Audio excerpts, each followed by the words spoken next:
बंधुओं नमस्कार। कल की वीडियो में आपने पाताल लोक इत्यादि का वर्णन सुना था और आज यहाँ पर इस प्रसंग पर सुनते हैं श्री शंकरकृष्ण देव जी का विवरण और उनकी स्तुति। तो इसमें आज यहाँ पर श्री सुखदेव जी कहते हैं कि राजन, पाताल लोक के नीचे 30,000 योजन की दूरी पर अनंत नाम से विख्यात भगवान की तामसी नित्य कला है। यह अहंकार रूपा होने से दृष्टा और दृश्य को खींचकर एक कर देती है। इसलिए 5 रात्र आगम के अनुयायी भक्तजन इसे संकर्षण कहते हैं। इन भगवान अनंत के 1000 मस्तक हैं। उनमें से एक पर रखा हुआ यह सारा भूमंडल सरसों के दाने के समान दिखाई देता है। प्रलय काल उपस्थित होने पर जब इन्हें इस विश्व का उपसंहार करने की इच्छा होती है, तब इनकी क्रोधवश घूमती हुई मनोहर भ्रुकुटियों के मध्य भाग से संकर्षण नामक रुद्र प्रकट होते हैं। उनकी व्यूह संख्या 11 है। वे सभी 3 नेत्र वाले होते हैं और हाथ में 3 नोकों वाले शूल लिए रहते हैं। भगवान संकर्षण के चरण कमलों के गोल गोल स्वच्छ और अरुण वर्ण नख मणियों की पंक्ति के समान दैदीप्यमान है। जब अन्य प्रधान भक्तों के सहित अनेकों नागराज अन्य अन्य भक्ति भाव से उन्हें प्रणाम करते हैं, तब उन्हें उन नख मणियों में से अपने कुंडल कांति मंडित कमनीय कपोलों वाले मनोहर मुखार बिंदु की मनमोहिनी झांकी होती है और उनका मन आनंद से भर जाता है।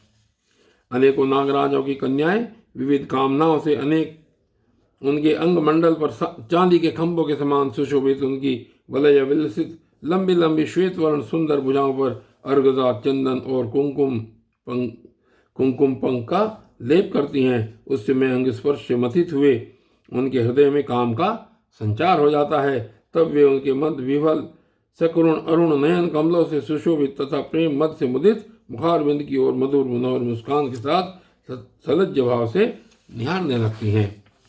वे अनंत गुणों के सागर आदिदेव भगवान अनंत अपने अमर्ष यानी कि असहनशीलता और रोष के वेग को रोके हुए वहाँ समस्त लोगों के कल्याण के लिए विराजमान हैं। देवता असुर नाग सिद्ध गंधर्व विद्याधर और मुनिगण भगवान अनंत का ध्यान किया करते हैं। उनके नेत्र निरंतर प्रेम मद से मुदित चंचल और विवल रहते हैं। वे सुललित वचनामृत से अपने पार्षद और देवयूथों को संतुष्ट करते रहते हैं।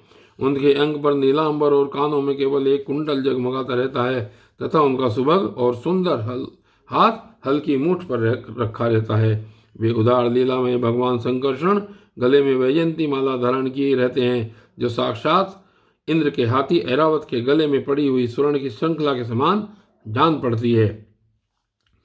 जिनकी कांति कभी फीकी नहीं पड़ती, ऐसी नवीन तुलसी की गंध और मधुर मकरंद से उन्मत्त हुए भौरे निरंतर मधुर गुंजार करके उसकी शोभा बढ़ाते रहते हैं। परीक्षित, इस प्रकार भगवान अनंत महात्म्य श्रवण और ध्यान करने से मुमुक्षुओं के हृदय में आविर्भूत होकर उनकी अनादिकालीन कर्म वासनाओं से ग्रथित सत्व रज और तमो गुणात्मक अविद्यामयी हृदय ग्रंथि को तत्काल काट डालते हैं। उनके गुणों का एक बार ब्रह्मा जी के पुत्र भगवान नारद ने तुमरु गंधर्व के साथ ब्रह्मा जी की सभा में इस प्रकार गान किया था। उन्होंने क्या गान किया था वो यहाँ पर बता रहे हैं कि जिनकी दृष्टि पड़ने से ही जगत की उत्पत्ति स्थिति और प्रलय के हेतुभूत सत्वादि प्राकृत गुण अपने अपने कार्य में समर्थ होते हैं, जिनका स्वरूप ध्रुव यानी कि अनंत और अकृति अनादि है, तथा जो अकेले होते हुए भी इस नानात्मक प्रपंच को अपने में धारण किए हुए हैं, उन भगवान संकर्षण के तत्व को कोई कैसे जान सकता है, जिनमें यह कार्य कारण रूप सारा प्रपंच भास रहा है तथा अपने निज जनों का चित्त आकर्षित करने के लिए की हुई जिनकी वीरतापूर्ण लीला को परम पराक्रमी सिंह ने आदर्श मानकर अपनाया है, उन उदार वीर संकर्षण भगवान ने हम पर बड़ी कृपा करके यह विशुद्ध सत्व में स्वरूप धारण किया है। यह विशुद्ध सत्व में स्वरूप धारण किया है और जिनके सुने सुनाए नाम का कोई पीड़ित अथवा पतित पुरुष अकस्मात अथवा हंसी में भी उच्चारण कर लेता है, तो वह पुरुष दूसरे मनुष्यों के भी सारे पापों को तत्काल नष्ट कर देता है। ऐसे शेष भगवान को छोड़कर मुमुक्षु पुरुष और किसका आश्रय ले सकता है। यह पर्वत नदी और समुद्र आदि से पूर्ण संपूर्ण भूमंडल उन सहस्त्राशीर्षा भगवान के एक मस्तक पर एक रजह कण के समान रखा हुआ है। वे अनंत हैं, इसलिए उनके पराक्रम का कोई परिमाण नहीं है। किसी के 1000 जीवे हों तो भी उन सर्वव्यापक भगवान के पराक्रमों की गणना करने का साहस वह कैसे कर सकता है। वास्तव में उनके वीर्य, अतिशय गुण और प्रभाव असीम है। ऐसे प्रभावशाली भगवान अनंत रसातल के मूल में अपनी ही महिमा में स्थित स्वतंत्र हैं और संपूर्ण लोकों की स्थिति के लिए लीला से ही पृथ्वी को धारण किए हुए हैं। राजन, भोगों की कामना वाले पुरुषों की अपने कर्मों के अनुसार प्राप्त होने वाली भगवान की रची हुई यही गतियां हैं। इन्हें जिस प्रकार मैंने गुरु मुख से सुना था उसी प्रकार तुम्हें सुना दिया। मनुष्यों को प्रवृत्ति रूप धर्म के परिमाण में प्राप्त होने वाली जो परस्पर विलक्षण ऊंची नीची गतियां हैं वे इतनी ही हैं। अब इन्हें तुम्हारे प्रश्न के अनुसार मैंने सुना दिया। अब बताओ और मैं तुम्हें क्या सुनाऊं। और बंधु, आज की इस वीडियो में बस केवल इतना ही, और आगे की वीडियो आगे देखेंगे उसमें क्या है।